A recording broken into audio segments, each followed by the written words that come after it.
નમસ્કાર દર્શક મિત્રો, શિનોર સમાચારમાં હું મેઘા અગ્રવાલ આપનું હાર્દિક સ્વાગત કરું છું. આપ જોઈ રહ્યા છો શિનોર સમાચાર.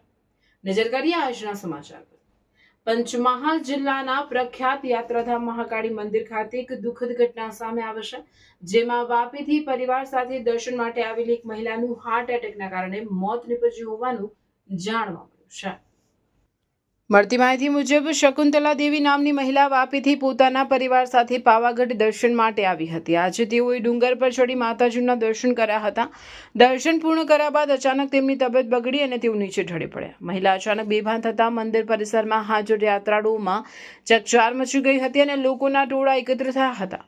ઘટનાની જાણ થતાં તુરંત જ ત્યાં હાજર તબીબોની ટીમે પીસીઆર મારફતે પ્રાથમિક સારવાર આપી હતી, પરંતુ મહિલાની સ્થિતિ વધુ ગંભીર બનતા સુરક્ષા કર્મચારીઓએ તેમને ટ્રેચર દ્વારા રોપવે સુધી પહોંચાડ્યા હતા. ત્યારબાદ તેમને 108 એમ્બ્યુલન્સ દ્વારા હાલોલની સરકારી હોસ્પિટલ ખાતે ખસેડવામાં આવ્યા હતા. દુર્ભાગ્યવશ હોસ્પિટલમાં સારવાર મળે તે પહેલા જ તેમનું મોત નીપજ્યું હોવાનું ડોક્ટરોએ જાહેર કર્યું છે.